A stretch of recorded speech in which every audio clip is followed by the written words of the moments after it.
নমস্কার, very good evening to all of you. আমি কুণাল সরকার, আর আমার সঙ্গে আজকে সন্ধ্যাবেলা রয়েছেন ডক্টর তিলক রঞ্জন বেরা। আজকে আমরা আপনাদের সামনে এসেছি, একটু সময় বেছে নিয়েছি on behalf of Calcutta debating circle. Calcutta debating circle 10 বছরের পুরনো অথচ নবীন একটা সংস্থা, যে সারা বছর ধরে স্কুলের ছেলে মেয়েদের মধ্যে এবং সিনিয়রদের মধ্যে নানান রকম তর্ক বিতর্ক, আলাপ আলোচনা, কথাবার্তা, পাবলিক স্পিকিং, এই সমস্ত নানান কাজকর্ম, কেউ কেউ বলেন পাগলামি, তাতে নিয়ে তারা মত্ত থাকে। তিলকদা ওনার মেডিকেল দিকটা যদি চিন্তা করে দেখেন, উনি একজন আই স্পেশালিস্ট, উনি একজন অপথ্যালমিক সার্জন। উনি নিজের ইন্টারেস্টের জন্য এবং তিলকদা নিজের কর্মসূত্রে বিভিন্ন জায়গায়, কখনো আন্দামানে, কখনো নর্থ ইস্টে উনি যখন গেছেন, আমাদের মতো খালি গেলাম, বেড়ালাম, খেলাম সেই রকমের নয়।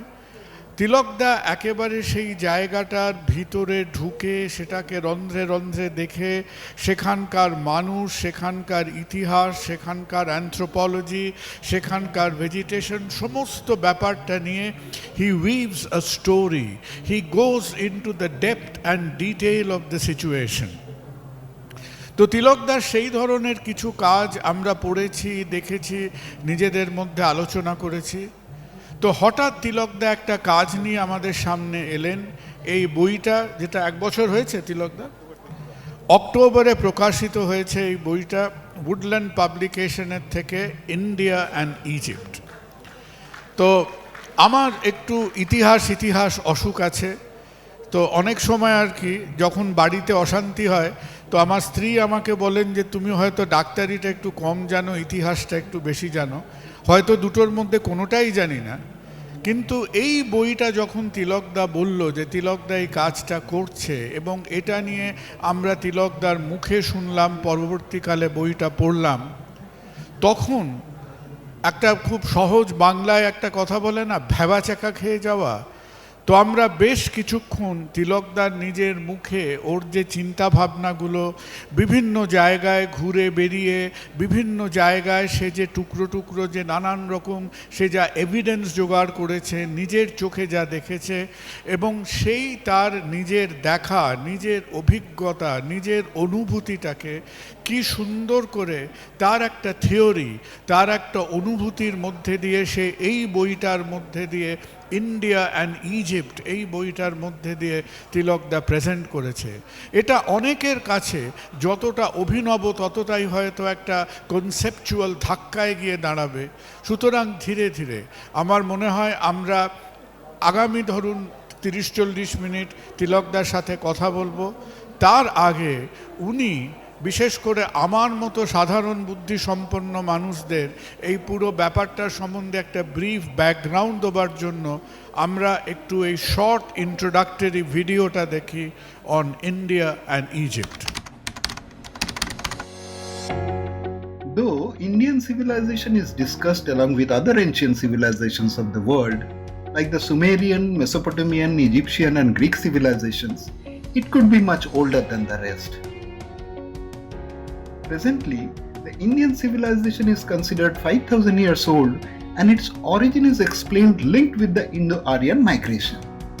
Discovery of several newer archaeological sites suggests that this civilization is at least 10,000 years old. It is also possible that the Indian civilization played the role of a mother in the origin of other ancient civilizations. AMH, or anatomically modern humans, scientifically known as Homo sapiens sapien, originated in Africa about 2 lakh years ago. They arrived in India tentatively 65,000 years ago. The presence of a large number of dark complexion tribes in India suggests the continuous survival of AMH here. Though AMH reached Europe and Northern Asia during every interglacial period, they could not survive there during the severe weather of glacial maximum and became extinct. Present population has reached there from India during the last interglacial period 10,000 years ago. During glacial period, a huge coastal landmass surfaces between the Bengal and Myanmar coast. At this time, the population of two distinct genetic territories, the Bengal coast and Southeast Asia, intermix, producing newer genetic identities like R1 alpha and R1 bravo haplogroup in Y chromosome. As the seawater gradually rises during the interglacial period, this coastal landmass submerges, displacing the settled population. They settled on the Bengal coast and adopted various animal symbols as their ethnic identity. The Naga, tiger, lion, elephant, fish, turtle, avian, primate, each animal symbol seen at various archaeological sites represented an Indian origin human fraternity. They eventually migrated following the Trans-Himalayan migration routes which bifurcated from Mount Kailash. About 10,000 years ago, R1 Bravo fraternity descended from Kailash and followed the Makran coast to reach Africa, where the Egyptian civilization developed. The Indus Valley civilization emerged on this route.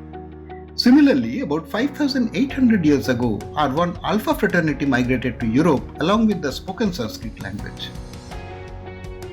The migration path of the Bagh fraternity can be traced from Bagdogra in North Bengal, ascending along the Bagmati river and reaching the Baglung Kali temple in Nepal, and finally Baghdad in Mesopotamia across Mount Kailash. A number of localities named after Bagh in Afghanistan, like Baglan, Bagram. Baghdad is located on river Tigris, which also means Bagh in Bengali.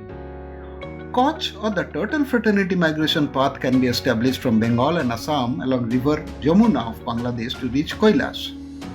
Incidentally, turtle is the Vahana of Jamuna, suggesting its migration along the river. As one descends along Indus from Kailash, one reaches Kutch of Gujarat and Kutchi district of Balochistan. Following the Persian Gulf, one reaches the territory of Kassites in Mesopotamia, and finally the Koch fraternity emerges as Kushites in the Horn of Africa. It is possible that the Caspian Sea and Caucasus Mountains were so named as they were Koch fraternity settlements. It is likely that a matriarchal culture evolved on the Bengal coast at a very early date. During this period, goddesses became popular. Kali is known as Adi Shakti or primordial energy. It is likely that goddesses like Kali, Durga, Lakshmi, Saraswati, Monasha, which are extremely popular in Bengal, emerged during a matriarchal period when women were considered as the depository of knowledge, wealth and power. As the matriarchal community spread to Egypt, we find emergence of goddesses like Nat, Hathor and Isis in Egypt. Lieutenant Wilford, a British officer, wrote an article in the Asiatic Researches in 1794 where he established that the Nile River was known as the Kali River, and this is mentioned in the Padma Puran and Skanda Puran. Similarly, in Greece, Athena was very popular at the early stage of the establishment of the European civilization. Athens, the ancient city of Greece, derived its name from Athena, like Kolkata deriving its name from Kali. The Sphinx of Alexandria in Egypt guarding Pompeii's pillar complex appeared to me very similar to Durga, who is inseparably associated with the lion. In fact, Lieutenant Wilford mentioned in his article that the Sphinx name originated from the word Singhik, meaning Singho-like or associated with lion. I was overjoyed to read that Sphinx was associated with the word Shingho. Shingho is a typical Bengali word meaning lion. I was equally thrilled when I went to the Philae temple in Aswan in Egypt. I found typical brachycephalic faces and slanting eyes of Isis created on the temple pillars, remarkably similar to the faces of the deities of Bengal. On top of almost every pillar, lotus images have been sculpted, when lotus is not a natural flower of Egypt. Moreover, Isis is shown with a yellow complexion, very similar to Lakshmi or Sri of Bengal. At the entrance of the Edfu temple, a large image of falcon is bound to attract the attention of Indians. This mythical eagle is the associate of Horus in Egypt. Our Hori or Vishnu also has a strikingly similar mythical eagle popularly known as Gorur as his Vahan. I wonder if Hori has manifested as Horus in Egypt, Ashur manifesting as Osiris and Sri as Isis. Interestingly, like our Ashur, Osiris is also green complexioned, a rather unusual color of the skin. The relative position of Nut and Jeb, two early deities of the Egyptian pantheon, appear to have a similarity with the composite image of Kali and Shiva of Bengal. Here, the deity Nut is placed over her consort Jeb, who lies on the ground like Shiva in Bengal. The names Jeb and Shiv are phonetically quite similar. Moreover, Nat is studded with stars, and one of the manifestation of Kali is Tara, meaning stars. Kali is associated with the crematorium in India and Nat with the burial sites in Egypt. Interestingly, Nat and Jeb have 2 sons and 2 daughters very similar to Shiv and Durga of Bengal. In the second half of my book, I have discussed the evidences of reverse migration of the Indian origin fraternities from Egypt by different routes in different periods. The land route reverse migration took place along the Uttarapath and the Indus Valley civilization. We find the emergence of the reverse migration animal symbols like the lion, horse, boar and peacock along the Uttarapath. They are found all over the subcontinent, especially in the Indian Himalayas, Nepal, Bhutan, Tibetan Plateau, Bengal and Northeast India. A number of evidences identify the onward and reverse migration routes. I have seen 2 owners of a shop in Pokhara, Nepal. One was short with brachycephalic features, which is a typical feature of indigenous Indians, while the other was not only tall but had oligocephalic face, which is a typical feature of some regions of Europe. I have also seen Kali in Kamalasagar temple of Tripura draped in a white sari, suggesting her reverse migration nature. Over a period, the sea route reverse migration from the Red Sea region got established and extended to the Bay of Bengal as they were keen to reach the matriarchal territories of Gangaridhi. The Prakrita-speaking fraternities returned back to Bengal at this stage. As the Bengali-speaking reverse migration fraternities settled in Bangladesh, their Bengali dialects were different. I realized that the reverse migration fraternities had settled in the Northeast India since a very early period. During the land route migration period, they had come through Uttarapath along river Brahmaputra from Kailash. Many of them had settled in the higher reaches of the Himalayas like Monpas of Tawang, while some others descended to the Brahmaputra valley. The reverse migration fraternities from the Red Sea arrived later who settled in the region using 2 different routes. One fraternity from the Bay of Bengal ascended along the rivers of Bangladesh to settle in Assam and Tripura. Thus we find ancient Greek art, popularly known as Hellenistic art, in the 6th century Dahaparvatiya temple of Tejpur. In Koilashahar, Tripura, we find unusual huge rock-cut images of Shiva in the Unakoti complex. The other group entered the Northeast Indian states from the east as they ascended along the river Iravati and Chindri. The Ahoms reached along this route in the 13th century.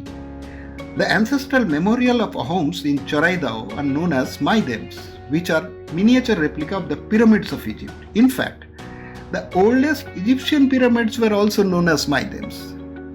The Hebrew name of Egypt is Mirzaim. Mizos had been given visa by Israel as they were considered to be one of the lost tribes of Israel. One of the oldest Egyptian documents, Periplus of the Erythraean Sea, compiled at the beginning of the Christian era, mentions about the connectivity of the Red Sea and this region. There is a need to arrange the pre-recorded period of India based on available ground evidences. In that direction, I intend to start a discussion on several issues which need serious attention. তিলকদা প্রথমেই যে কথাটা মনে হবে, I think one of the first questions that comes to mind.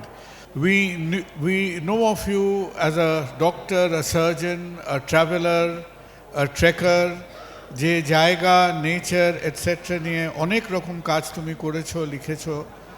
But what really sparked you to work on this field, on this area?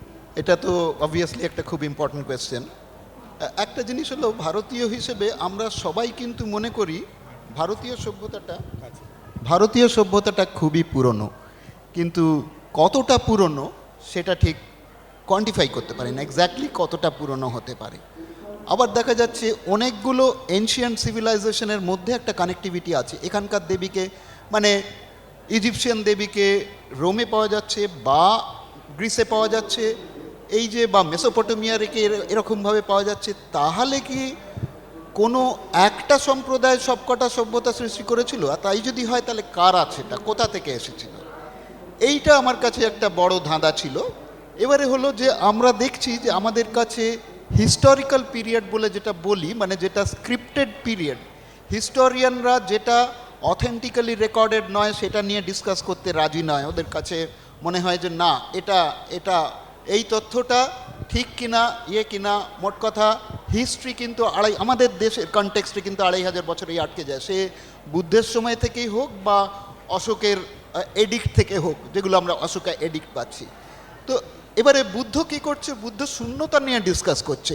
ওই রকম highly refined intellectual concept তো পৃথিবীতে আর কেউ কোনো দিন করেনি, 2500 বছর আগে তো করেইনি। তাহলে যেখানে আমার সভ্যতাতে আমি 2500 বছর আগে এই রকম রিফাইন্ড ইন্টেলেকচুয়াল কনসেপ্ট পাচ্ছি, আমার সভ্যতাটা সেখান থেকে শুরু কী করে হবে, হিস্ট্রিটা সেখান থেকে শুরু কী হবে? কোনো একটা বিশাল ভুল হচ্ছে। মানে আমরা আমাদের ওইখানে পৌঁছতে, বুদ্ধর যে কনসেপ্ট সেখানে পৌঁছতে আমাদের সভ্যতার কয়েক হাজার বছর লেগেছিল, এতে কোনো সন্দেহ নেই। এইবারে তাহলে আমাদের যেতে হবে প্রি স্ক্রিপ্ট পিরিয়ডে বা প্রি রেকর্ডেড পিরিয়ডে। ওইখানেই হচ্ছে সবাইকে নিয়ে প্রবলেম, যে প্রি রেকর্ডেড পিরিয়ডটা আমি ধরবো কী করে, কেন কি ওটা তো লেখা নেই কোথাও। এইবারে হলো যে প্রি রেকর্ডেড পিরিয়ডটা কি অন্য কোনো যেটাকে বলে ল্যাঙ্গুয়েজ দিয়ে বোঝানোর কিছু আমরা কি পাচ্ছি? অ্যান্ড ফাইনালি আমরা কি জেনেটিক্স দিয়ে কিছুটা করতে পারছি যে কোথা থেকে কোথায় সভ্যতাটা, মানে মানুষ গেছিল, যেখান থেকে যেখানে মানুষ গেছিল সেখান থেকে সভ্যতাটা গেছিল বা ল্যাঙ্গুয়েজটা গেছিল বা সংস্কৃতি গেছিল। এইটা আমাকে বহু বছর ধরে আমাকে চিন্তায় রেখেছিল যে এইরকমভাবে ছেড়ে দিলে চলবে না, কাউকে না কাউকে একটা হতে পারে এটা ইম্পসিবল, কিন্তু আমি ডিফেন্সের আমার ব্যাকগ্রাউন্ড, আমরা ইম্পসিবল বলে কিছু ধরি না, ডিফিকাল্ট হতে পারে, ইম্পসিবল হতে পারে না। তো আমি 20 বছর ধরে এইটাকে না, আমরা এই পয়েন্টটা তিলকদা আরেকবার একটু ক্ল্যারিফাই করি, যে তুমি যে ব্যাপারটার আরও ডেপথ অ্যান্ড ডিটেলে ঢুকলে, দ্যাট ইজ তোমার কাছে এই প্রি রেকর্ডেড হিস্ট্রির ইরাটাকে বেমানান বলে মনে হয়, যে হিসেবে কোথাও গন্ডগোল হচ্ছে।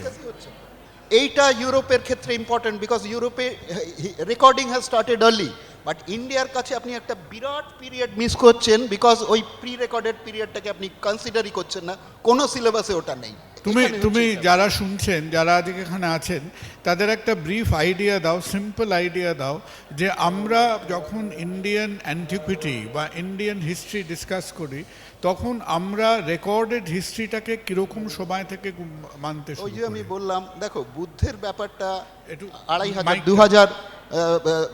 561 বিসি, 5th century BC, কিন্তু বুদ্ধের ব্যাপারটাও ইনিশিয়ালি ওরালি রেকর্ডেড, সেটাও ঠিক স্ক্রিপ্টে রেকর্ডেড নয়। স্ক্রিপ্টের রেকর্ড যদি আমরা দেখি, দেখো আমি ঠিক হিস্টোরিয়ান নই, কিন্তু আমরা যেটুকু বলি বুদ্ধের জন্ম ইরা নিয়ে কিছু হিসেবের গন্ডগোল আছে, but that is a minor mistake, যাই হোক, that is a minor matter. Initial period of বুদ্ধের ডিসকাশনটা পালি ল্যাঙ্গুয়েজে হতো এবং ওটা ওরাল ফর্মে চলেছে। বুদ্ধের বাণীটা রেকর্ডেড হয়েছে শ্রীলঙ্কাতে 1st সেঞ্চুরি এডিতে বা 1st সেঞ্চুরি বিডিতে, মোট কথা বুদ্ধের মৃত্যুর 500 বছর পরে, 500 বছর। অতএব ওটা স্ক্রিপ্টেড হিসেবে, কিন্তু তার আগে আমরা অশোকের এডিক্টগুলো পাচ্ছি, যেখানে পালি ল্যাঙ্গুয়েজে বেশ কিছু স্ক্রিপ্টে কিছু একটা বলে যাচ্ছে, সেটা কিন্তু আমরা পাচ্ছি। তো আমি জানি না, হিস্টোরিয়ানরা ভালো কনফার্ম করতে পারবে এটা। We are talking about Indian context. আচ্ছা, আমরা এবার একটু, because we have a few more things to discuss. ধরো তুমি যে জিনিসগুলোকে লিপিবদ্ধ করেছো, আলোচনা করেছো, তোমার বইটা, তোমার কাজটা, হাউ ইজ ইট ডিফারেন্ট? যে আরও তো এরকম নানান রকম কাজ এনশিয়েন্ট হিস্ট্রি, অ্যান্টিকুইটি নিয়ে হয়েছে, তো তুমি যদি একটু বোঝাও বা দেখাও আমাদের, how is it different from the work that has আমি বলি, প্রথমেই আমাদের যেটা আমাকে ঠিক করতে হলো, যে আমরা কিন্তু যে এই পুরো ব্যাপারটাকে সাবজেক্ট ওয়াইজ ডিল করছি, কিন্তু সেই সাবজেক্ট ওয়াইজ ডিল করলে চলবে না, আমাদের মাল্টি ডিসিপ্লিনারি অ্যাপ্রোচ নিতে হবে। এইবারে হলো আমার যেটা হলো, তাহলে আমি জেনেটিক্স, আর্কিওলজি, অ্যানথ্রোপোলজি, হিস্ট্রি যতদূর সম্ভব একটা মানুষের পক্ষে, আমি কিন্তু কোনোটাতেই স্পেশালিস্ট নয়, আমার post graduation is ophthalmic microsurgery, but পড়লে অনেকটা কিছু ধরা যায়, পড়লে অনেকগুলো ইনফরমেশন পাওয়া যায়। বিশেষ করে জেনেটিক্সটা একদম বুঝি না তা নয়, বিইং আ মেডিকেল পোস্ট গ্রাজুয়েশন ব্যাকগ্রাউন্ড। এবারে বুঝলাম যে এই যে জেনেটিক্সের একটা জিনিস আমি এক্ষুনি দেখিয়ে রাখি। এইটা হলো, দেখা যাচ্ছে যে R1 ব্রাভো বলে পোস্ট গ্লেসিয়াল পিরিয়ডের একটা জেনেটিক আইডেন্টিটি সারা পৃথিবীতে ছড়িয়েছিল, সেইটার একটা আইল্যান্ড দেখা যাচ্ছে বেঙ্গলে। এইবারে এটা কিন্তু বেরিয়ে গেছে 10 বছর হলো। এইগুলো লেটেস্ট জেনেটিক ইনফরমেশন যেগুলো এসছে 10 বছরে, এইগুলো নিয়ে আমরা কেউ ডিসকাস করছি না। হতে পারে আমি ফুল ফর্মের জেনেটিসিস্ট নই, কিন্তু এইগুলো নিয়ে চর্চা হওয়াটা জরুরি ছিল। তা সেগুলো কিন্তু অরিজিন, মানুষের পোস্ট গ্লেসিয়াল পিরিয়ডের অরিজিনটা এখান থেকে হতে পারে। এবারে দেখা যাচ্ছে সবাই যে যার মতো নিজের সাবজেক্ট দিয়ে অ্যাপ্রোচ করছে, সে দিয়ে করলে হবে না। আমার মনে হলো যে আমি একটা বইতে সব কটা সাবজেক্টের যে অ্যাভেলেবল ডেটা, অ্যাভেলেবল আইডিয়াস, সেগুলোকে কালেকটিভলি ডিসকাস না করলে বা ইন ট্যান্ডেম ডিসকাস না করলে আমি ঠিক দৌড়াতে পারবো না। এইখানে হলো ডিফারেন্স। তুমি যেটা বলছো যে ভারত, এই বইটা কীরকমভাবে অন্যদের থেকে আলাদা, এইটা হলো আলাদার ব্যাপারটা। আমাদের যত আইডিয়া আছে সবাই আমাদের বুঝিয়ে দেয় যে ভারতবাসী চারদিক থেকে এসেছিল, ওটা একটা জগা খিচুড়ি। নানান রকমভাবে ইন্দো আরিয়ানরা এলো, ওরা ইন্দো ইউরোপিয়ান ভাষা নিয়ে এলো, টিবেটোয়ারমানরা এলো, অস্ট্রেশিয়াটিকরা এলো, এইরকমভাবে বোঝানো হয় যে ইন্ডিয়া ইজ আ মেল্টিং পট। এইবারে যখন মাইগ্রেশন পড়তে গেলাম, হিউম্যান মাইগ্রেশন, অ্যানাটমিক্যাল, আমরা হলাম অ্যানাটমিক্যাল মডার্ন হিউম্যান, হোমোসাপিয়ান, আমরা যখন সেইটা পড়তে গেলাম তখন দেখলাম ব্যাপারটা তো অন্য। আমরা অ্যানাটমিক্যাল মডার্ন হিউম্যানের অরিজিন আফ্রিকা। আমি একটু করি, যখন আমরা মডার্ন হিউম্যান কথা বলছি, অ্যানাটমিক্যাল মডার্ন হিউম্যান, আমরা কীরকম সময়ের কথা বলছি? 120,000 কিরকম? এই অ্যানাটমিক্যাল মডার্ন হিউম্যান আফ্রিকাতে সৃষ্টি হয় 2 লক্ষ বছর আগে। 2 লক্ষ বছর। কিন্তু তারা কতবার বেরিয়েছিল সেটা একটা সাবজেক্ট বাই ইটসেলফ। আমাদের এখানে এসে যে ব্রিডটা পার্মানেন্টলি সার্ভাইভ করে গেল সেটা 65,000 বছর আগে গেছিল, মোটামুটি সেটা সবাই অ্যাকসেপ্ট করে নিয়েছে। এইটাকে last out of Africa move বলা হচ্ছে, এবং ওরা সমুদ্র বরাবর এসেছিল বলে ওটাকে গ্রেট কোস্টাল মাইগ্রেশন বলা হচ্ছে। মোট কথা দেখা যাচ্ছে যে ওরা কিন্তু ইন্ডিয়াতে এসে পৌঁছলো, এবং আমাদের চারদিকে যেরকম ডার্ক কমপ্লেক্সন ট্রাইবস, সেটা থেকে বোঝা যাচ্ছে যে ওরা কিন্তু কন্টিনিউয়াসলি ইন্ডিয়াতে থাকলো, মানে সারভাইভ করলো। এই আন্দামান নিকোবরের সবচেয়ে ভালো এক্সাম্পল হচ্ছে জারোয়ারা, গ্রেট আন্দামানিজরা। এরা কিন্তু আমরা কোয়ান্টিফাই করতে পারি কত হাজার বছরের আগেকার মানুষ, সেইগুলো নিয়ে কোনো সিলেবাসে কোনো ডিসকাসই হচ্ছে না। অথচ ওরা ভারতবাসী। সবচেয়ে বড় কথা, তারা ভারতবাসী শুধু নয়, তারা বেঙ্গল থেকে গেছিল। তারা অ্যাকচুয়ালি আমাদের পূর্বপুরুষ, মানে বেঙ্গল মায়ানমার কোস্ট থেকেই তারা ঢুকেছিল, হেঁটে হেঁটে ঢুকেছিল। এগুলো আমরা গ্র্যাজুয়ালি ডিসকাস করবো একটুখানি। মোদ্দা কথা এইখানেই দেখা যাচ্ছে যে তখন আমার মনে হলো যে ওরা আসবে কেন, এদের সবকটা হচ্ছে 4-5 হাজার বছর আগে সবাই এসেছিল। আমি তো দেখতে পাচ্ছি যে 65,000 বছর আগে থেকে যে সমস্ত মানে অ্যানাটমিক্যাল মডার্ন হিউম্যান ইন্ডিয়াতে ছিল, সেটা তো তারা তো পার্মানেন্টলি সার্ভাইভ করেছে। তাহলে নতুন যে প্রজাতি এলো তাদের আসার দরকার কি? উল্টে এদিক থেকে যাওয়ার কথা। বিকজ কোথাও, আই রিপিট, কোথাও কিন্তু এই প্রি গ্লেসিয়াল পিরিয়ড, জারোয়া, অঙ্গে, সেন্টিনেলিস বা গ্রেট আন্দামানিসদের সারা ইউরেশিয়াতে কোথাও পাওয়া যাচ্ছে না। আফ্রিকাতে ওদের পূর্বজরা ছিল ঠিক আছে, কিন্তু একবার ওরা ইন্ডিয়াতে পৌঁছবার পরে 65,000 বছরের যে দুটো এক্সাম্পল আমাদের কাছে জলজান্ত রাখা আছে, সেইটাকে নিয়ে কেন কেউ ডিসকাস করছে না? ওখান থেকে তো আমাদের হিস্ট্রিটা ধরতে হবে যে এই যেখানে প্রিগ্লেসিয়াল পিরিয়ড পপুলেশন থাকলো সেইখানেই পোস্ট গ্লেসিয়াল, আমরা হলাম পোস্ট গ্লেসিয়াল পিরিয়ড পপুলেশন। আচ্ছা, আমরা তাহলে সো ফার তুমি যে কথাটা বললে, what you have said so far, তার মধ্যে তুমি এটাকে একেবারে টেকেন ফর গ্রান্টেড বলে মেনে নাওনি যে ইন্ডিয়া ইজ আ মেল্টিং পট, যেখানে চারিদিক থেকে বিভিন্ন সময় লোকেরা এসে একটা চড়কের মেলার মতো একটা সভ্যতা তৈরি করেছে। That is perhaps not your deposition. Obviously, কারণ আমি এখন তুমি জারোয়াদের কনটেক্সটে যদি আরেকটু বুঝিয়ে বলো, আর তুমি দুটো কথা অলরেডি ব্যবহার করেছো, that is the glacial period, the glacial maximum, interglacial period. আমার মনে হয় ওইটা যদি একটা পিপিটি দিয়ে তুমি একটু বুঝিয়ে বলো, that is a great point of interest. কারণ এই ব্যাপারটা অনেকেরই কাছে মানে আমাদের খুব আইডিয়া নেই বললেই ভালো হয় আর কি। তুমি যেটা প্রথমে বললে যে আমি ওটাকে মেনে নিই, কেন আমি সায়েন্সের স্টুডেন্ট, আমাকে প্রুফ করে দিতে হবে যে আমি যেটা বলছি সেটার এক্সাম্পল আমার কাছে আছে, সেটার অথেন্টিক গ্রাউন্ড এভিডেন্স আমার কাছে আছে। আমি দেখতে পাচ্ছি আন্দামানিজরা একটা গ্রুপ 40,000 বছর আগের, একটা 15-16 বছর বা 15 থেকে 20,000 বছর আগে, যাদেরকে আমরা গ্রেট আন্দামানিজ বলি। ইনসিডেন্টালি আমার ওই সবকটা গ্রেট আন্দামানিজকে ফিজিক্যালি মানে এক্সামাইন করা, মেডিকেলি এক্সামাইন করার অপরচুনিটি হয়েছিল। তো আমাদের এখানে যে এভিডেন্সগুলো আছে সেটা দিয়ে আমি হিস্ট্রি সাজাবার চেষ্টা করব না। তো সেই হিসেবে আমার অ্যাপ্রোচটা ছিল যে গ্রাউন্ড এভিডেন্সগুলোকে আমাকে প্রথমে বুঝতে হবে।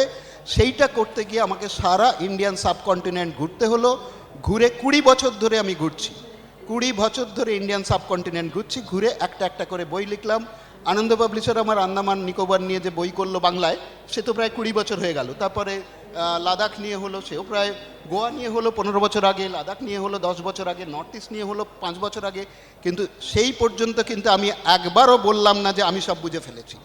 I was just collecting my data যে এটাকে পুরো ব্যাপারটাকে এভিডেন্স বেস সাজাতে হলে আমাকে সারা ইন্ডিয়ান সাবকন্টিনেন্ট মানে নেপাল, ভুটান, বাংলাদেশ, শ্রীলঙ্কা এই সব জায়গায় যেতে হবে। তারপরে যখন আমি নর্থ ইস্ট থেকে বুঝতে পারলাম যে এরা কিন্তু রেড সি থেকে আসছে, ইজিপ্ট, গ্রিস, ইসরায়েল, এদের সাথে এদের ডাইরেক্ট কানেক্টিভিটি পাওয়া যাচ্ছে, তখন আমাকে ইজিপ্ট যেটা হলো যেটা আমরা ওই টপিকটায় আসবো। তুমি একটু ওই ইন্টারগ্লেশিয়াল এবং গ্লেশিয়াল পিরিয়ডের রেলেভেন্স অ্যান্ড ভিজাভি যে মাইগ্রেশনটা, ওটা নিয়ে একটু আমাদের একটু সহজ করে বলে দাও আর কি। দেখো, একটা জিনিস বোঝা যাচ্ছে যে আমরা গেলে আন্দামানে যারা আমরা যাচ্ছি তারা গিয়ে কিন্তু আমরা জারোয়া দেখছি, খুব এক্সাইটেড, জারোয়া দেখে ফিরে এলাম। তারপরের কোয়েশ্চেনটা করলাম না যে এরা কারা, কোথা থেকে এলো, কবে এলো, আর তার থেকেও বড় কথা এরা ওখানে পৌঁছলো কী করে। এইবারে 40 থেকে 50,000 বছর আগের আদি মানুষ তো স্পাইস জেটে যেতে পারে না, ইন্ডিয়ান এয়ারলাইন্সে যেতে পারে না, এমভি নিকোবরেও যেতে পারে না, ও সেখানেই গেছে যেখানে ও হেঁটে যেতে পেরেছে। এইবারে হলো এটা তো এভিডেন্সটাকে কাউকে না কাউকে এক্সপ্লেন করার কথা, আমার তিলক রঞ্জন বেরার কথা করা নয়, ওশনোগ্রাফারদের করার কথা এবং জিওলজিস্টদের করার কথা, যে ওরা যে গেল সেটার এক্সপ্লেনেশনটা কেউ দিল না। এইবারে হলো যে ওরা কিন্তু হেঁটে হেঁটে গেল, তাহলে ওই হেঁটে হেঁটে যাওয়ার পিরিয়ডটাকে আপনাকে আবার সাইন্টিফিক্যালি সাজাতে হবে। কী ব্যাপার হলো না, গ্লেসিয়াল পিরিয়ড বলে একটা সময় সমুদ্রের জল 400 ফিট নেমে যাবে 130 মিটার। তখন রাফলি কত বছর আগে সেটা? একবার হলো এই গ্লেসিয়াল পিরিয়ডটা 40,000 বছর আগে, যখন জারোয়া অঙ্গে সেন্টিনেলিস্টরা ঢুকলো। তারপরেরটা হলো, আমি যেটা ইয়েলে থাকতে আমার একটু বিদেশে কিছু ক্লাস বা অ্যাটেন্ড করার একটা সৌভাগ্য হয়, সেখানে যখন আমি দেখলাম 25,000 বছরের সাইকেলে কিন্তু এই গ্লেসিয়াল ম্যাক্সিমাম। আমি একটু স্লো করছি এখানে। তার মানে সেই সময়টাতে যখন এটা গ্লেশিয়াল পিরিয়ড, মানে সব কিছু একেবারে জমে বরফ, তাই না, তো? তা নয়। আচ্ছা, শুধু বরফটা গলছে না, গলছে না না। আজকে যদি তুমি দেখো হিমালয়ের বরফটা গলছে, সেই জন্য সবকটা নদী দিয়ে বরফ গলা জল আসছে। সাউথ পোল, নর্থ পোলে তুমি ন্যাশনাল জিওগ্রাফি দেখবে সারাক্ষণ বরফগুলো গলছে। গ্লেসিয়াল পিরিয়ডে এরকম নয় যে ভারতবর্ষ বা বেঙ্গল সব বরফের তলায় চলে গেল, তা কিন্তু নয়। এখানে যদি 2-3 ডিগ্রি ওয়ার্ল্ডের টেম্পারেচার যদি মাত্র কয়েক ডিগ্রি কমে যায়, তাহলে কিন্তু বরফ আর গলবে না, বরং বরফটা জমবে। একটা জিনিস তো বুঝতে হবে যে বরফটা কখনো না কখনো জমেছিল বলে আজকে গলছে। আপনার ফ্রিজের মধ্যে বরফটা যদি গলতেই থাকে তাহলে সেটা কতদিন চলবে? আপনি যেই সুইচটা অন করে দেবেন ফ্রিজে বরফটা জমবে, তারপরে সেটা গলবে। এখানেও তাই হচ্ছে, 25,000 বছর অন্তর গ্লেসিয়াল পিরিয়ডে বরফটা জমছে, কিন্তু তখনও কিন্তু ভারতবর্ষের আবহাওয়া এমন থাকছে সেখানে কিন্তু মানুষ বাঁচতে পারছে। ইভেন মানে সেটা কোন টেরিটরিতে, কেন, সেই নদীগুলো কোন নদী, সেগুলো আবার বইটাতে না পড়লে সব কিছু এইটুকু সময় বোঝানো মুশকিল। মোট কথা, সব কিছু বরফে ঢাকা পড়ছে না, স্পেশালি বেঙ্গল পড়ছে না বা ইন্ডিয়া পড়ছে না। এখানে দুটো টেরিটরিতে মানুষ বাঁচতে পারে, গ্লেসিয়াল পিরিয়ডেও মানুষ এখানে বাঁচতে পারে। এই যে জারোয়ারা, এরা গ্লেসিয়াল পিরিয়ড এখানে সহ্য করেছে। এই যে সাউথ অফ বিন্ধ্যা পর্বতে যে ডার্ক কমপ্লেক্সন ট্রাইব দেখেছেন, এরাও কিন্তু গ্লেসিয়াল পিরিয়ড হতে সহ্য করেছে। কেন কি, এই নদীগুলো হিমালয় গলা জলের নদী নয়। আপনি যেই বেঙ্গলের মধ্যে এদিকে ঢুকে যাবেন, তখন দেখবেন এই নদীগুলোর সাথে কিন্তু হিমালয়ের নদীর কানেকশন নেই। এই অঞ্চলটা পার্মানেন্ট সেটেলমেন্ট জোন, এখানে কিন্তু গ্লেসিয়াল পিরিয়ডেও মানুষ বাঁচতে পারে। এই বইটা করতে গিয়ে আমাকে অনেকগুলো নতুন কনসেপ্টের নিয়ে আসতে হলো, যেগুলো নিয়ে আমরা কোনোদিন ডিসকাস করি না, যেটা ও বলছে না। তাহলে এটা দাঁড়ালো যে সেই সময়টাতে they actually crossed and walked on foot, তাই তো? একদম। এটা ছাড়া 50,000 বছর আগের আদি মানব পৌঁছানোর কোনো উপায় ছিল না, কোনো উপায় নেই। তুমি ভাবছো না সেটা অন্য কথা, তুমি জারোয়া দেখে আসার পরেও ভাবছো না সেটাও অন্য কথা। কিন্তু তোমাকে এটাকে সায়েন্টিফিক্যালি এক্সপ্লেন করতে হবে, সেটা আমার কাজ অ্যাকচুয়ালি নয়। কিন্তু যখন আমি ভারতবর্ষের প্রাক হরফ যুগের ইতিহাসটা সাজাতে যাচ্ছি, তখন আমাকে সমস্ত গ্রাউন্ড এভিডেন্স, আমি কোথায় কি দেখছি, সেইটাকে আমাকে ন্যারেটিভের মধ্যে নিতে হচ্ছে। তাহলে এরা কারা?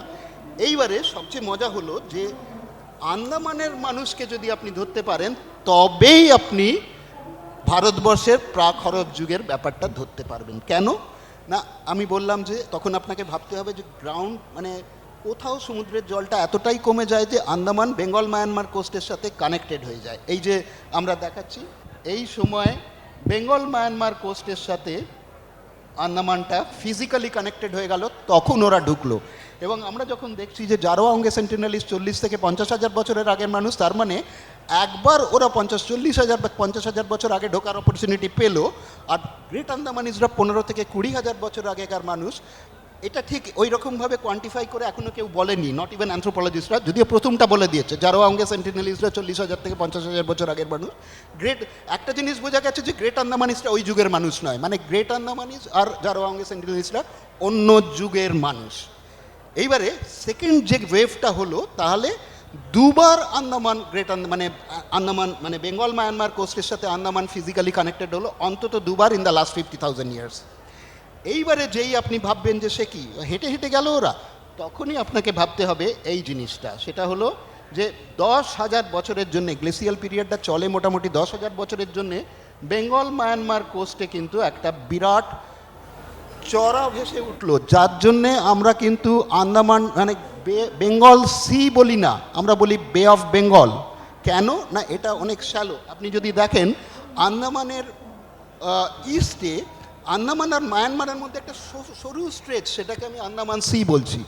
কিন্তু এত বড় একটা সি যেটা আরবিয়ান সির মতো, তাকে আমি বে অফ বেঙ্গল বলছি। কেন না, এখানে জলটা এতই শ্যালো যে জলটা যখন নেমে যায় তখন ওটা আন্দামানের সাথে ফিজিক্যালি কানেক্টেড হয়ে যায়। এইবারে আপনাকে বুঝতে হবে যে এইটা যখন 10,000 বছরের জন্য হলো, তাহলে এখানে নিশ্চয়ই একটা সেটেলমেন্ট হলো। এইবারে তো তারপরেই আসবে কোয়েশ্চেনটা, তাহলে যখন জলটা বাড়লো, এখন তো ওটা বঙ্গোপসাগর হয়ে গেছে, অতএব জলটা বেড়েছে। সেটা তো জিওলজিস্টরা বলছেই জলটা বাড়ে। এখন দেখা যাচ্ছে তাহলে ওদের ডিসপ্লেসমেন্ট হলো, তারা ইয়ে হলো। এইবারে সমস্ত রিলিজিয়াস টেক্সটে না এই মাস মানে একটা সমুদ্রের মধ্যে একটা বন্যা হলো, একটা ইয়ে হলো, সব কিছু ডুবে গেল ইত্যাদি একটা কনসেপ্ট কিন্তু সব কটার মধ্যেই আছে। এবারে যখন ওরা মাইগ্রেট করলো, তখন ওরা বেঙ্গল কোস্টের দিকে প্রথমেই এলো, বিকজ বেঙ্গল কোস্টটা পার্মানেন্ট সেটেলমেন্ট জোন ছিল, এখানে বেশ কিছু নদী ছিল। তখনও কিন্তু গঙ্গা বইছে না, তখনও কিন্তু হিমালয় থেকে নদী গড়িয়ে আসছে না। এইবারে যখন টেম্পারেচারটা বাড়লো এবং যখন জলটা বাড়তে আরম্ভ করলো, তখন ওখান থেকে গঙ্গাটা আসছে। এবারে ওরা মাইগ্রেট করছে গঙ্গা বরাবর। এই পুরো ব্যাপারটা বুঝতে হবে। এইখানেই কিন্তু post glacial period R1 alpha and R1 ব্রাভোর জন্ম হলো এই আমাদের বেঙ্গল কোস্টে। কেন কি, যেখানে প্রি গ্লেসিয়াল পিরিয়ড পপুলেশন ছিল সেখানেই তো পোস্ট গ্লেসিয়াল, যেখানে বাবা মা ছিল সেখানেই তো ছেলেপুলেরা হবে। তো এটার কিন্তু ইউরোপ কিন্তু বলছে, ইউরোপিয়ান স্টিপি বা অ্যানাতোলিয়াতে হচ্ছে, ওখানে কিন্তু প্রি গ্লেসিয়াল পিরিয়ড পপুলেশনের পার্মানেন্ট সেটেলমেন্ট দেখাতে পারছে না। আমার কাছে কিন্তু এখানে একদম পার্মানেন্ট যে লাইভ স্পেসিমেন আছে জারোয়া অঙ্গে সেন্টিনেলিজ অ্যান্ড গ্রেট আন্দামানিজ। দেখো, আমাদের সময়টাও তো বেশ 1000 বছর না হলেও আধ ঘন্টা সময়টা বেশ তাড়াতাড়ি এগোচ্ছে। তুমি শর্টে আমাদের দুটো জিনিস, যেটা আমাদের এই discussion is very germane to this theme, is the idea of the trans Himalayan migration আর বেঙ্গল কোস্টের যে অ্যাক্টিভিটিটা তুমি স্টাডি করেছো, এই দুটোকে তুমি যদি একটু টাচ করে যাও। একটা জিনিস বোঝা গেল যে যখন ওরা ডিসপ্লেসড হলো, আমি একটা বললাম যে তারা কিন্তু নিজেদের সম্প্রদায়কে নানান রকম অ্যানিমাল সিম্বল দিয়ে আইডেন্টিফাই করলো, সেটাও আমরা আসছি।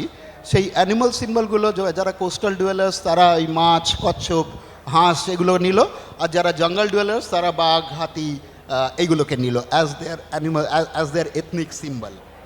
এইবারে আমরা দেখছি যে হিমালয় দিয়ে কিন্তু তাদের একটা মেজর মাইগ্রেশন হয়েছিল। আমি ছোটোবেলা থেকে ট্রেকিং করছি হিমালয়তে, সেইখানে আমি যে পকেটগুলো দেখতে পাই, যে লাদাখে আরিয়ান পকেট বা পিওকেতে কালাশ বলে একটা ইয়ে আছে, তাদের দেখতে কমপ্লিটলি আলাদা, তাদের ভাষা আলাদা, তাদের কালচার আলাদা। তেমনি ধরুন এই যে পকেটসগুলো দেখা যাচ্ছে, এগুলো কিন্তু ক্লিয়ারলি অন্য জায়গা থেকে আসা মানুষ। এই যে হিমালয়ান ট্রান্স হিমালয়ান মাইগ্রেশন। এইবারে আমি কেন কৈলাসটাকে ধরলাম, বিকজ কৈলাস থেকে 6খানা নদী সৃষ্টি হয়।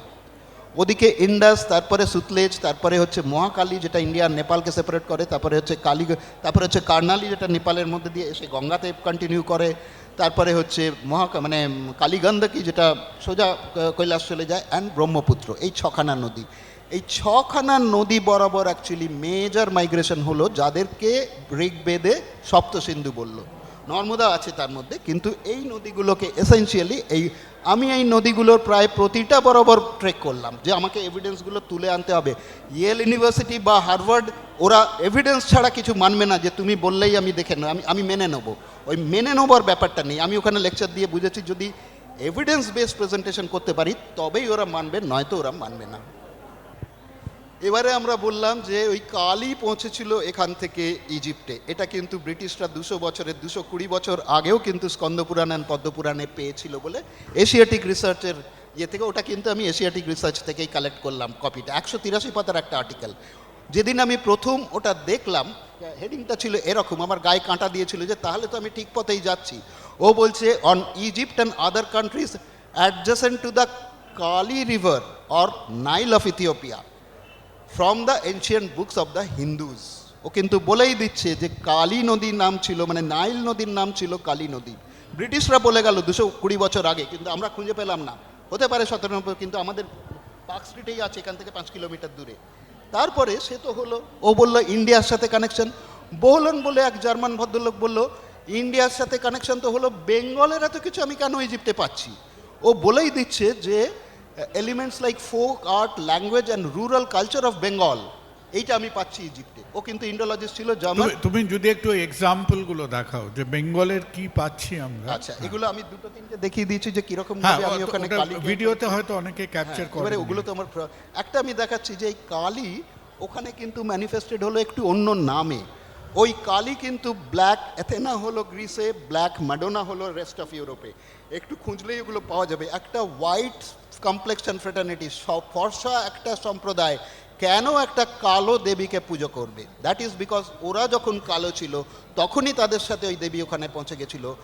এইটা নিয়ে কিন্তু ইউরোপিয়ানরা খুব বেশি ডিসকাস করতে রাজি নয়। ব্ল্যাক এথেনা মানে তখনই বোঝা যাচ্ছে যে সবচেয়ে আদি দেবীগুলো নট অনলি ওরা দেবী ছিল, দেবা নয়, তার উপরে তারা কালো ছিল। সেটা তো ওদের কাছে ভীষণ আপত্তিজনক। এইগুলো নিয়ে কিন্তু কোথাও ডিসকাস হচ্ছে না, ওরা করছে না, আমরাও করছি না unfortunately.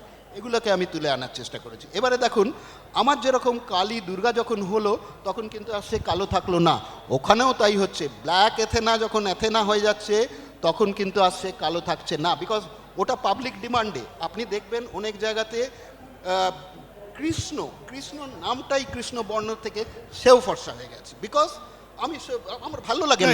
It has happened to Jesus Christ also. Agree. এটা যদি তুমি রুটে যাও দেখবে জিসাস ক্রাইস্ট। আমি এই Jesus Christ is Aramaic speaking Middle Eastern gentleman. আমি ওই জিসাসকে যেখানে কালো কালো দেখা হয়েছে, আমি কিছুদিন আগেই জর্ডানে গেছিলাম। আমি অ্যাকচুয়ালি পুরো মেডিটেরেনিয়ান কোস্টটাকে এক্সপ্লোর করছি যে কোথায় কোথায় ইন্ডিয়ান কী কী নিদর্শন আছে। তো সেখানে আমি দেখছি যে যেখানে যেখানে বিশেষ করে যিশুকে কালো দেখানো হয়েছে সেগুলোকে আমি তুলে আনছি। পরের বইতে সেগুলোই হবে যে এইগুলো দেখো, এগুলো কিন্তু ওরাও জানে, কিন্তু ওরা এটাকে প্রেফার করে না বলতে। যেরকমভাবে কৃষ্ণ কিছুদিন পরে হয়তো আর কালো থাকবে না। আচ্ছা, এবারে একটা জিনিস লক্ষ্য করার মতো, সেটা হচ্ছে যে যেরকম আমাদের সাথে বাহন থাকে, এখানেও দেখা যাচ্ছে কিন্তু সেই বাহন আপনি যদি লক্ষ্য করেন দেখবেন নাগা, আউল, ঘোড়া, এগুলো সবই কিন্তু এক একটা সম্প্রদায়ের symbol, ethnic symbol. And avian, পাখা, মানে আমাদের সবকটা দেবী এভিয়ান ফ্রেটার্নিটি, যেটা লক্ষ্মী, সরস্বতী, কার্তিক, এরা বেশিরভাগই এভিয়ান ফ্রেটার্নিটি, ইভেন বিষ্ণু, গরুর। এই যে আমি একটু আগে কোস্টাল ডুয়েলার আর এটার বলছিলাম, সেটা হচ্ছে এইটা। কোস্টাল ডুয়েলার এই সিম্বলগুলো নিল, ফরেস্ট ডুয়েলার এই সিম্বলগুলো নিল। এটা তো একটা ল্যাঙ্গুয়েজ, আপনার চোখের সামনে এগুলো রয়েছে, এগুলো কখনো কেউ সাজাবার চেষ্টাই করেনি। আমি ওটাকে অ্যারেঞ্জ করে দিলাম, it is a global language. আমি অ্যারেঞ্জ করে দিলাম যে এবারে বলো তুমি মানবে কি না, কার সাথে কার কি সম্বন্ধ, কে কার ডিসেন্ডেন্ট, কে কার অ্যানসেস্টার, আমি সব বলে দিলাম। যে এই যে বাহনগুলো এর দেখছো, ম্যাট্রিয়ার্কাল পিরিয়ডে কী হলো, প্যাট্রিয়ার্কাল পিরিয়ডে কী হলো, এই যে আমি দেখছি যে এই যে চার্টটা, এটাতে আমি দেখিয়ে দিলাম নাগা ডিসেন্ডেন্ট থেকেই হচ্ছে অ্যাভিয়ান অ্যান্ড হচ্ছে ফিশ। আবার ফিশেরই ডিসেন্ডেন্ট হচ্ছে হর্স, মানে অশ্ব অ্যান্ড র্যাম। এবারে দেখা যাচ্ছে আরেকটা খুব মজার জিনিস হচ্ছে, আমি এখান থেকে পাঠালাম বাঘ, আর ওখান থেকে যে ফিরলো সে কিন্তু সিংহ হয়ে ফিরলো। মানে ওখানে যে কয়েক হাজার বছর থাকাতে সেই সম্প্রদায়ের যে ট্রান্সফরমেশন হলো, সে একটা নতুন অ্যানিমাল ওখানকার অ্যানিমালকে অ্যাডাপ্ট করলো। এবারে আমি পাঠালাম এখান থেকে বাঘ, ওখান থেকে ফেরার সময় সে সিংহ হয়ে ফিরলো। আমি কিন্তু দেখতে পাচ্ছি যে দুর্গার সাথে আমি বাঘও পাচ্ছি, সিংহও পাচ্ছি। অতএব দেয়ার ইজ সাম সিংহ তো সার্টেনলি আমাদের দেশের অ্যানিমাল নয়, স্পেশালি বেঙ্গলের অ্যানিমাল তো নয়। বেঙ্গলের দেবীর সাথে সিংহ কোথার থেকে এলো? বা যদি আপনি দেখেন জঙ্গলমহলে যদি যান, দেখবেন জঙ্গলমহলের ট্রাইবগুলো সবাই ঘোড়া পুজো করছে, এ তো মহা মুশকিল।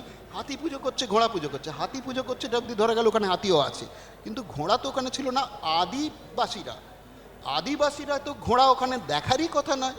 তাহলে ওরা নিশ্চয়ই ফিরে আসা একটা সম্প্রদায় যারা ঘোড়ার কনসেপ্ট এবং ঘোড়াটাকে তখন তাদের এথনিক আইডেন্টিটি বা এথনিক সিম্বল হিসেবে মেনে নিয়েছিল, সেই হিসেবেই ফিরেছে। এখানে এসেও তারা ঘোড়ার পুজো করছে। আপনি যদি জঙ্গলমহলে যান, দেখবেন দুর্গাও ঘোড়ার পিঠে। রিভার্স মাইগ্রেশন, দেখো রিভার্স মাইগ্রেশন সম্বন্ধে there are lot of contentious issues. তো তুমি একটু সামারাইজ করো, আমার মনে হয় দুটো point, we have about 10 minutes left with us, maybe 7 minutes, যে আমরা রিভার্স মাইগ্রেশন আর তুমি কিভাবে the end of Indus valley civilisation এটাকে তুমি কিভাবে দেখছো, একটু আমাদের ব্রিফলি এটা টাচ করে যাও। আমি প্রথমেই বললাম ভারতবাসীরা কিন্তু দুটো অ্যাক্সিসে গেছিল, কৈলাস থেকে সেই রুটটা স্প্লিট করছে। পালিভাষীরা ধরে নিন 10,000 বছরের মতো, R1 ব্রাভো ছিল হয়তো, ওরা R1 bravo haplogroup in Y chromosome genetic identity, তারা যাচ্ছে হয়তো পাকিস্তান বা তারা যাচ্ছে ইজিপ্টে, গ্রিসের তলার দিকে, এই সব জায়গাতে গেছিল। এবার তারা ফিরছে। তারা যখন ফিরছে তখন ইনিশিয়ালি তারা ফিরেছিল হেঁটে হেঁটে, যেটা ইন্ডাস ভ্যালি সিভিলাইজেশন, আমি এটা পরেই দেখাবো। ইন্ডাস ভ্যালি সিভিলাইজেশনটা আমাদের হেঁটে যাওয়ার একটা ট্রানজিট ক্যাম্প, একটা বাস স্টপ। ওইখানে আমাদের একটা সিভিলাইজেশনের দরকার হয়েছিল। যখন মানুষ হেঁটে হেঁটে ওই রাস্তা দিয়ে যেত, আর কোনো থাকার জায়গা ছিল না, আর কোনো ইয়ের জায়গা ছিল না, খুব সুন্দর সুন্দর ওখানে ইয়ে হলো। আবার আমরা ধরতেই পারলাম না ওটা হঠাৎ করে ইয়ে হয়ে গেল, কি করে, কি বলে, বিলুপ্ত কি করে হয়ে গেল, আমরা ধরতে পারলাম না। কেউ বললো বন্যা হলো, কেউ বললো that is like the ancient silk route. না, কিছুটা এনশিয়েন্ট ওটা হচ্ছে land route going towards Egypt, আর সিল্ক রুটটা হচ্ছে চায়না থেকে যাচ্ছে ইউরোপ। সেটা কিন্তু উত্তরাপথ আমরা যেটাকে বলছি তারও নর্থ দিয়ে গেছিল সিল্ক রুটটা। ওটা silk route is a trade route, these are all migration route. এটা হচ্ছে 10,000 বছর আগে, 6,000 বছর আগে, সিল্ক রুটটা 2,000 বছর আগে, 2,500 বছর আগে। আচ্ছা, এবারে দেখা যাচ্ছে যে আমরা কিন্তু ইচ্ছে করলে ট্রেস করতে পারি কোন সম্প্রদায়, ওই যে বললাম ফিরে আসা সম্প্রদায়গুলো, কেউ সিংহ, কেউ ঘোড়া, কেউ বোর, ওয়াইল্ড বোর, কিংবা কেউ ময়ূর, এইসব সিম্বলগুলো ইউজ করলো। আমরা কিন্তু ওগুলোকে হিমালয়তেও দেখতে পাচ্ছি। আরে হিমালয়তে সিংহ, হিমালয়তে ঘোড়া মানে ওখানে কচ্ছর হয়, কিন্তু ঘোড়া ঠিক হয় না। ওই সব সিম্বলগুলো আমরা হিমালয়তে পাচ্ছি। এটা কিন্তু ওই উত্তরাপথ মাইগ্রেশনের ফল। তো তাহলে কিছুটা এলো ওরা হাঁটা পথে। আবার তারপরে যখন আমরা 3,500 বছর আগে, 3,500 বছর আগে কেন স্পেসিফিক্যালি বলছি সেটা আমি বইতে ডিটেলসে বলেছি। আতসেপশুট বলে এক ফারাও ছিল, সে কিন্তু এই সি রুটটাকে বার করেছিল। সি রুটটা ফার্স্ট যখন আসে তখন কিন্তু কোস্টে চলে এলো, ওয়েস্ট কোস্ট, ইস্ট কোস্ট করে সে কিন্তু একদম চলে গেল নর্থ ইস্ট ইন্ডিয়া অবধি। সেটাও কিন্তু পেরিপ্লাস অফ দ্য এরিথ্রিয়ান সিতে আছে। এইবারে দেখা গেল যে এই যে ফিরে আসা পালি সম্প্রদায়, এরা 16টা মহাজনপদা করলো। সেই মহাজনপদাগুলোতে কিন্তু পালি ল্যাঙ্গুয়েজের স্ক্রিপ্টেড। এইগুলোকে আমরা বুঝতে পাচ্ছি এরা কিন্তু পালি, ওই ফিরে আসা সম্প্রদায়, ওই যে বোটে করে এলো, ওরা নামলো ওয়েস্ট কোস্টে, তারপরে যে সেটেলমেন্টগুলো করলো সেগুলো এগুলো। এইবারে দেখা গেল যখন সে বোটে করে আসতে শুরু করলো তখন আর তার হেঁটে আসার দরকার হলো না। এইবারে Indus valley civilisation tried because migration রুটটা চেঞ্জ করে গেল। That is my way of explaining the whole thing. যখন দুটো স্কলার বলছে, একজন বলছে বন্যা হয়ে গেল, একজন বলছে ড্রট হয়ে গেল, তখন বোঝা যাচ্ছে যে ওরা কেউই ঠিক এভিডেন্স পাচ্ছে না। কিন্তু কিছু তো একটা কারণ দিতে হবে ইন্ডাস ভ্যালি সিভিলাইজেশনের অবলুপ্তির। সেই হিসেবে তারা হয়তো জোর করেই এগুলোকে দাঁড় করাচ্ছিল। তো আমার বক্তব্য যে না, মাইগ্রেশন রুটটা চেঞ্জ হয়ে গেল বলে, শুধু তাই না, তখন দেখা গেল গ্যাঞ্জেটিক প্লেন্স অঞ্চলে এই 16টা মহাজনপদে এলো। এবার আমরা বললাম যে ওখান থেকে ওরা সরে এদিকে চলে এলো। আচ্ছা, ওখানে 5টা নদী সে তো আজকেও বইছে এবং ওরা বহাল তবিয়াতে বইছে, এবং Punjab, Haryana is still the most fertile land. কেন ওরা ওখান থেকে পাহাড়ের ওপরে উঠে যাবে? তো এই যে নানান রকম পাজল আছে আমাদের হিস্ট্রিতে, এই পাজলগুলোকে আমি আমার যখন মাইগ্রেশন পাথ অ্যারেঞ্জ করছি তখন কিন্তু অনেকটা এক্সপ্লেন নিজের থেকেই হয়ে যাচ্ছে। আমরা বোধহয় শেষের 5-7 মিনিটের মধ্যে আসছি। তো আমরা শুনতাম যে যখন আলেকজান্ডারের মনে একটা আশা ছিল যে আলেকজান্ডার বাংলায় ঢুকবো করছে বা পূর্ব ভারতে আসবে, তখন আলেকজান্ডার দ্য গ্রেটকে সাবধান করে বলা হয়েছিল যে ওখানে একটা সাংঘাতিক ঝগড়ুটে জাত থাকে, তারা খুব মারপিট করে, আবার হাতিটাতি আছে, এবং সেই অঞ্চলটাকে নাকি টলেমি বলে গেছিলেন বাই দ্য নেম অফ গঙ্গারিধি। এবার গঙ্গারিধির সম্বন্ধে পরে কিছু আমরা শুনলাম না, জানলাম না, নাথিং ওয়াজ ডকুমেন্টেড। এখানে হলো যে ব্রিটিশরা, আমার ধারণা, ইটস এ কন্ট্রোভার্সিয়াল ইয়ে, যে কোনো রকমভাবে গঙ্গারিধির ডিসকাশনটা আমাদের হিস্ট্রিতে আসতে দিল না। বলছি কেন, কেন দেখা যাচ্ছে যে গঙ্গারিধি নিয়ে আপনাকে কিচ্ছু করতে হবে না। গুগল বলে একটা ইয়ে আছে, গুগল মামা, আপনি শুধু ওখানে গঙ্গারিধি ছেড়ে দেখুন, দেখবেন 2400 বছর আগে যখন আলেকজান্ডার এসেছিল, তখন তার সাথে যা হিস্টোরিয়ানরা এসেছিল বা মেগাস্থেনিস যখন এসেছিল, ওরা কিন্তু গঙ্গারিধি নিয়েই সব লিখে গেছে। ওরা কিন্তু কেউ নন্দ ডাইনাস্টি বা মেগাস্থেনিস রেকর্ড করেছিল। মেগাস্থেনিস বলছে আমি গঙ্গারিধিতে গেছি, গঙ্গারিধিতে এই 7টা সম্প্রদায় ছিল। গঙ্গারিধির লোকেরা অত্যন্ত রিফাইন্ড একটা কালচারের মধ্যে ছিল, অথচ ওখানে স্ক্রিপ্ট ছিল না। এগুলো মেগাস্থেনিসের রেকর্ড হতে পারে, মেগাস্থেনিসের বইটা আজকে খুঁজে পাওয়া যায় না, সেটাও একটা বিরাট হিস্ট্রি। গঙ্গারিধি সময়কার কোনো script is not available at all. Of course, তুমি যে গুগলে গেলে দেখো, আমার ধারণা, কেন আমি ব্রিটিশদের বলছি, ব্রিটিশরা তখন 100 বছর আগে যেটা গ্রিক থেকে ইংলিশে ট্রান্সলেট করে দিত আমাদের কাছে, সেটাই পৌঁছতো। আজকের দিনে তা নয়। আপনার গুগলে ছাড়লেই গুগল মামা অনেক কিছু উত্তর দিচ্ছে। ওখানে তো আর ওই গ্রিকে আছে বলে আমি ইংলিশ মানে ইন্ডিয়ানদের বলবো না। গঙ্গারিধির সময় স্ক্রিপ্ট ছিল না? ছিল, গ্রিক রেকর্ডে আছে। সিকুলাস লিখছে, অ্যাড্রিয়ান লিখছে, গাদা গাদা লিখছে। আমরা কি করে এখনো বসে আছি গঙ্গারিধিটাকে আলোচনা না করে? এটা is very surprising that Gangaridai directly, এবং টলেমির ম্যাপ আমি দেখাচ্ছি, টলেমির ম্যাপ। এবারে একটাই ধাঁধা, যে কেন গ্রিক, রোমান এবং ইজিপশিয়ানরা গঙ্গারিধি নিয়ে পার্টিকুলারলি ইন্টারেস্টেড ছিল? কেন কি ওরা এখান থেকে গেছিল? ওরা যখন এখান থেকে যায় তখন ওরা ওই বেঙ্গল কোস্ট থেকে ওদের যাত্রা শুরু হয়, গঙ্গা দিয়ে, ইন্ডাস ভ্যালি সিভিলাইজেশন দিয়ে, সুমের দিয়ে।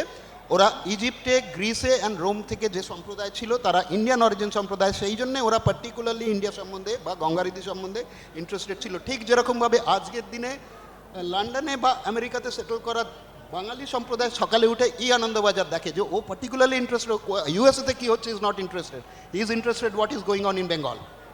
এইবারে দেখুন, এইটা হচ্ছে ম্যাপ অফ টলেমি।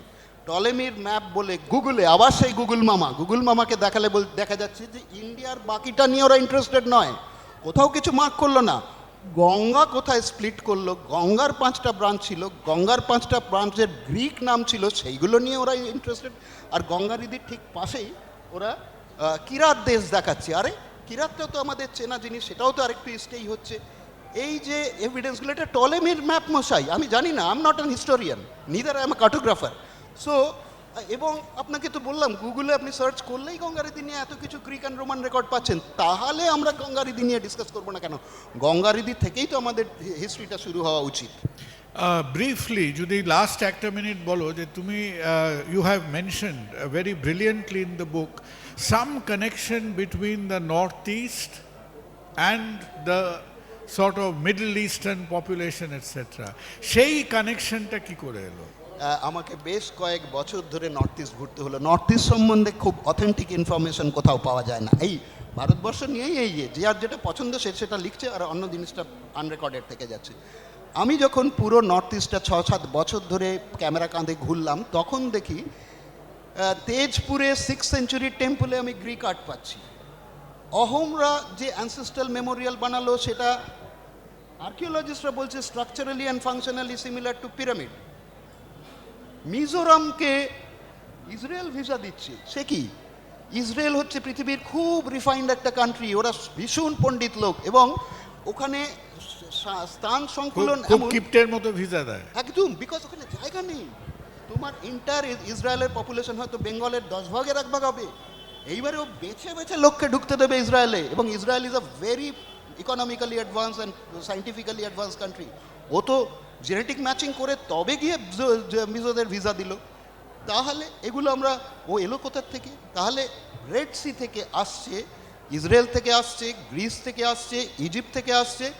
এমনিতেই এইখান থেকে যদি আপনি মণিপুরটাকে ভাবেন, মণিপুরদের দেখতে বাঙালিয়ান মারাঠিদের মতো, ওদের একটা ল্যাঙ্গুয়েজ হচ্ছে বিষ্ণুপ্রিয়া মণিপুরি, যেটা মারাঠি প্রাকৃত বা সৌরাসেনী প্রাকৃত বা মগধী প্রাকৃতের সাথে মেলে। ওরা গৌড়ীয় চৈতন্য বৈষ্ণবিজম ফলো করে 16,000 সুনীতিবাবু ওনার বইতে কিরাতি জনকৃতি বইতে বলে যাচ্ছেন ওরা কিন্তু 6ষ্ঠ শতাব্দী থেকে বৈষ্ণবিজম করছে বা 8th সেঞ্চুরি থেকে। তাহলে তো ওদের গৌড়ীয় বৈষ্ণবিজমের সঙ্গে কি তুমি চৈতন্য ধারা কিছু পাচ্ছ? একদম একদম, ওরা এটাই ফলো করে। তুমি যদি ওখানে যাও দেখবে অ্যাকচুয়ালি নবদ্বীপে 300 বছর আগে কিরকম ভাবে বৈষ্ণবিজম ফলো করা হতো তুমি ভুলে গেছো। তুমি শার্ট প্যান্ট পরছো, তুমি ব্রিটিশের ধাক্কায় তুমি তোমার মতো কালচার বানিয়ে নিয়েছো।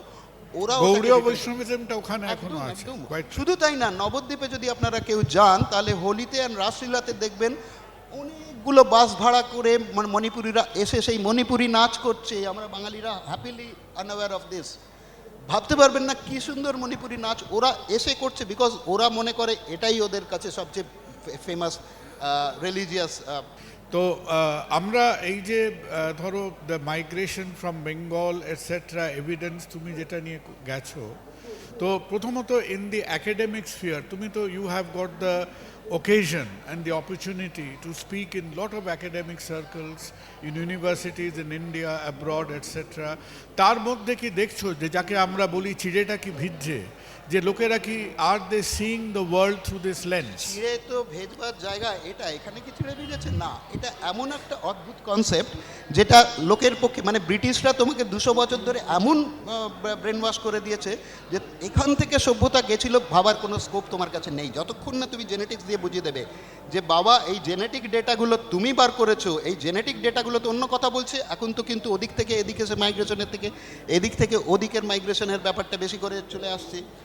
অতএব তোমাকে এই আন্দামানের ব্যাপারটাকে আনতে হবে যে আমার কাছে প্রি গ্লেসিয়াল পিরিয়ড পপুলেশন ছিল, এসে দেখে যাও, তাহলে পোস্ট গ্লেসিয়াল পিরিয়ড পপুলেশনের অরিজিন এখানটাতে হবে, সেটা অনেক লজিক্যাল। এবং শুধু তাই না, পোস্ট গ্লেসিয়াল পিরিয়ড আর অরিজিনের R1 alpha and R1 bravo main genetic identity দুটোকে কেন আমি বেঙ্গলে পাচ্ছি? আমি সেই ছবিটা দেখিয়েছিলাম যে বেঙ্গলে তো পাচ্ছি আমি R1 ব্রাভো, এটাকে কেন চেপে যাচ্ছ তুমি? এটাকে ডিসকাশনে আনো, কোথার থেকে এলো, হেলিকপ্টারে এলো নাকি? শুধু তাই না, ওই যে ফুটপ্রিন্ট যেখান দিয়ে আসে সেখানে একটা জায়গায় কনসেন্ট্রেশন বেশি, একটা এই যে আইল্যান্ড, এটা ইন্ডিকেট করে, আমার ধারণা এটা ইন্ডিকেট করে এখান থেকে বহু হাজার বছর গেছিল, একটা সম্প্রদায় থেকে গেছে, বাকিগুলো সব রিভার্স মাইগ্রেশন সম্প্রদায়, এরাই গিয়ে হতে পারে আজকে ওয়েস্টার্ন ইউরোপে বেশি কনসেন্ট্রেশন, কিন্তু অরিজিনটাতে এই যে পকেটটা পাওয়া যাচ্ছে এটাকে তুমি ইগনোর করতে পারো না। Before we end, Tilakda, what is your future work in this line? তুমি এই লাইন অফ ওয়ার্ক এভিডেন্স এটাকে তুমি কিভাবে আরো এগিয়ে নিয়ে যাচ্ছ? দেখো, এটাকে গ্লোবাল কমিউনিটিকে তোমাদের বসাতে হবে টেবিলে, বলতে হবে যে দেখো তোমরা এক্সপ্লেন করো যে আমার কাছেই শুধু প্রিগ্লেসিয়াল পপুলেশনটা আছে কেন, আর যদি আমার কাছেই প্রিগ্লেসিয়াল পপুলেশন থাকে তাহলে পোস্ট গ্লেসিয়াল পিরিয়ড পপুলেশনের অরিজিনটা এইটাই মেনে নেওয়া উচিত, বা যেখানে আমি R1 alpha and R1 Bravo দুজনেই পাচ্ছি। তুমি কি এটা বলছো যে আমাদের এই যে গ্লেশিয়াল গন্ডগোলের মধ্যে এই পপুলেশনটা আমার দেশেই সারভাইভ করেছিল, যার ইউরোপে সারভাইভ করা ওয়াজ ডিফিকাল্ট? এক্স্যাক্টলি। কেন, গ্লেসিয়াল পিরিয়ডে আমাদের যেরকম নর্থ ইন্ডিয়া বা হিমালয়ান বেল্টে যেরকম মানুষ বা কোনো জন্তু জানোয়ারের পক্ষে, এই যে আমি বারবার বলছি যে বিন্ধ্যা পর্বতের তলাতেই কেন এই ডার্ক কমপ্লেক্সন ট্রাইব, ওদের তো আমি নর্থ ইন্ডিয়াতে পাচ্ছি না, বা নর্থ ইস্ট ইন্ডিয়া তো ফুল অফ ট্রাইবস, কিন্তু ডার্ক কমপ্লেক্সন ট্রাইব কি আছে? না। এই যেটা হিমালয়ের গলার রিভার সেইখানে পাচ্ছি না ডার্ক কমপ্লেক্সন, আর হিমালয়ের যে সমস্ত অঞ্চলে নদীগুলো হিমালয় গলা জলের নয় সেখানেই পাচ্ছি। তার মানে গ্লেসিয়াল পিরিয়ডে যখন হিমালয়টা বরফটা জমে তখন নদীগুলো শুকিয়ে যাওয়াতে ওই সমস্ত অঞ্চলে মানুষ কেন কোনো জন্তু জানোয়ারই বাঁচতে পারে না, স্পেশালি মানুষ বাঁচে না। অতএব বেশ কয়েকটা জেনেটিক ইনফরমেশন এখন হয়তো আমি এই জেনেটিক্স ব্যাপারটা, আমি তো জেনেটিসিস্ট নই, কিন্তু 10 বছর ধরে অ্যানথ্রোপোলজিক্যাল সার্ভে অফ ইন্ডিয়ার কলকাতাতেই ওদের হেড অফিস ফর্চুনেটলি, যিনি জেনেটিক্সের ইনচার্জ ছিলেন ডক্টর বিশ্বনাথ সরকার, আমি কন্টিনিউয়াসলি ওনার সাথে ডিসকাস করে এটাকে করেছি। উনি যেটা অ্যাপ্রুভ করেননি সেরকম কোনো কিছু আমি কোথাও বইতে ছাপিনি, because I am not a geneticist. জেনেটিক্সের এটাকে আমার মনে হচ্ছে বললে চলবে না, ডেটাটা সাপোর্ট করতে হবে। উনি বলছেন যে না তুমি যেরকমভাবে বলছো সেরকমভাবে কিন্তু আমি ডেটা পাচ্ছি, সেটা কিন্তু compatible with the available data. এটা হতে পারে যে এটা সমস্ত জেনেটিসিস্ট হয়তো দেখা যাবে তাদের আগের সমস্ত পেপারের সাথে এটা ক্ল্যাশ করে যাচ্ছে, অতএব নানান রকম এমনিতেই একটা নতুন কনসেপ্টকে নিতে অনেক হবে। আপনাদের মধ্যে কতজন একদম বিশ্বাস করে ফেললেন? কেউ করবেন না। যতক্ষণ না বইটা পড়বেন এবং দেখবেন যে এখানে যেরকমভাবে বলা হয়েছে এটাকে আর অস্বীকার করা যাচ্ছে না, সেইখানে আমি যদি আপনাদের দাঁড় করিয়ে দিতে পারি তাহলে I have achieve my aim. যে এইরকমভাবে তো আমি ভেবে দেখিনি, এরকমভাবে দেখো কিন্তু বর্তমানে ভারতের at present Tilakda, unfortunately, which you know, that there is a lot of political posturing between the Aryan invasion theory and out of India theory. কিন্তু এই কনটেক্সটে তোমার মতো কাজ, তোমার মতো the passion and the insight with which তুমি এই প্রশ্নগুলো তুলছো, এই এভিডেন্সগুলো প্রোভাইড করছো, I think there is a crying need for this kind of work. আর যারা আগে দেখেননি, we again refer you to this very interesting piece of work, India and Egypt, যেটা আমি জানি না বুক ফেয়ারে এখন আছে কিনা, বাট প্রবাবলি হয়তো অনলাইন সাইট সব জায়গাতে আছে। ডক্টর বেরা হ্যাজ স্পেন্ট, মানে he has not only burnt a lot of midnight oil, but he has literally walked and traveled thousands and thousands of miles to gather this evidence. So before we end, Tilakda, what is the future work? How is this project continuing? এইগুলো হচ্ছে global কমিউনিটিকে নিয়ে এসে আমরা যদি বোঝাতে পারি যে এইগুলো তোমরা ডিসকাস করো, তাহলে আমরা যেরকমভাবে ভাবি যে এখান থেকে নলেজ গেছিলো, এখান থেকে কয়েকটা নলেজের কথা হলো, মানে কালচারাল এভিডেন্সগুলো বলা হলো, কিন্তু তাছাড়াও অন্য জিনিসগুলো তাহলে ওখানেই পড়ে যাবে যে যেখান থেকে একটা জেনেটিক আইডেন্টিটি গেল ওখান থেকে নলেজ, কালচার, ল্যাঙ্গুয়েজ যাবে। It's as simple as that, এখান থেকেই যাবে। তো ওই যে আমি বলছিলাম বাঘ, সে কি বাঘটা কী করে হয়, ইয়েস মনে হবে না। বাগদাদে গিয়ে যদি দেখেন বাঘ স্যাম্পলটাকে ইউজ করা হচ্ছে ওদের মেন সব সমস্ত এতে, বা যদি টার্কিতে গিয়ে দেখেন হাতি, হাত্তুসা, মেন হিতাইত এম্পায়ারের ক্যাপিটালের নাম হাতি, বুঝো? আচ্ছা, তারপরে হচ্ছে হাত্তুসা রাজার নাম, হিতাইত এম্পায়ারের নাম। তারপরে যেই আপনি মেডিটেরিয়ান কোস্টে এসে যাবেন তখন দেখবেন ওই হাতিরই নাম হয়ে যাচ্ছে গজ, যেটাকে আপনি গাজা স্ট্রিপ বলছেন বা গিজা বলছেন, ওখানে গজ। ওখানে গিয়ে যদি আপনি হাতির ছবি দেখেন, ওখানে তো হাতি কোনো দিন ছিল না।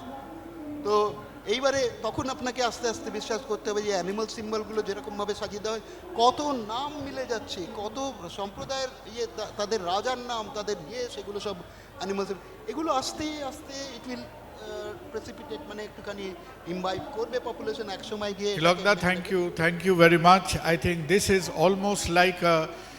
almost like a anthropological thriller বা mystery.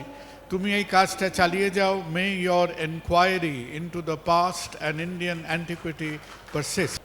উনি যে বললেন আর কি, সেটা সাপোর্ট করে বলছি যে কয়েক বছর আগে, বছর 5-6 আগে আমি ইস্তাম্বুলে গেছিলাম আর কি। ইস্তাম্বুলে ভারতীয় শব্দ, আমরা যাকে ভারতীয় শব্দ বলে যা চিনি আর কি বা বুঝি আর কি, প্রচুর। রাস্তাঘাটের নাম, বাড়ির নাম, একেবারে সত্যি। এবং আপনার কাছে অনুরোধ রইল ক্রিট সম্বন্ধে কিছু করা। ক্রিট explained everything in the book. Crete is a very very important year for yes, me. শুধু তাই না, ওখানে যে মিনিয়ন সিভিলাইজেশনটা হচ্ছে ওটা মিন থেকে। এক্স্যাক্টলি। আপনি যদি দেখেন ইজিপ্টে যেটা ছিল সেটা মেনেস ছিল, রাজার নাম মেনেস, ওটাও মিন থেকে। ওখানে জায়গাটার নাম গজ। আবার এই গজ সম্প্রদায় অ্যাকচুয়ালি কিরাত, মানে it's a mixed fraternity. Sure, Kirat fraternity is a mixed fraternity. জঙ্গলে যারা ফরেস্ট ডিওলার্স তারাই বিশেষ করে নিজেদেরকে কিরাত বা মিক্সড ফ্রেটার্নিটিজ। এটা শুরু কিন্তু মাতৃতান্ত্রিক সময়, যেটাকে আমরা নবনারী কুঞ্জরা বলি। নটা may is arranging and forming an elephant. তো এটা তার মানে নটা মাতৃতান্ত্রিক সম্প্রদায় একসাথে unitedly formed a new animal symbol, that is elephant went all over the world. You can't imagine ওরা কী কাণ্ড করেছে। মানে আপনি সিম্বলটাতে দিয়ে দিয়েছেন, যা করেছেন, আপনাকে বুঝতে হবে যে এলিফ্যান্টটার সাথে ভারতবর্ষের কী ফ্যাবুলাস কানেক্টিভিটি। সারা পৃথিবী জুড়ে ওরা রুল করেছে, মানে নট অনলি গেছে। Thank you ever so much, thank you to all of you. তো এটাকে আমরা একাডেমিকভাবে চালাবার চেষ্টা করব। যদি এটা একাডেমিকভাবে আশা করি জনপ্রিয় হবে, না হলে we will get in to the political arena later আর কি। তো anyway, thank you so much for listening to this, আর our heartfelt thanks to Tilakda to sparing his time. আপনারা ওর কাজকে সাপোর্ট করুন। তিলকদা যে সুন্দরভাবে আমাদের কাছে খুব সুন্দর, সহজ, সাবলীলভাবে দ্য ইন্ডিয়ান অ্যান্টিকুইটিকে আমাদের সামনে রাখছেন, I think we owe him a large debt of credit to continue this work. May you flourish in everything you try and do. Thank you ever so much.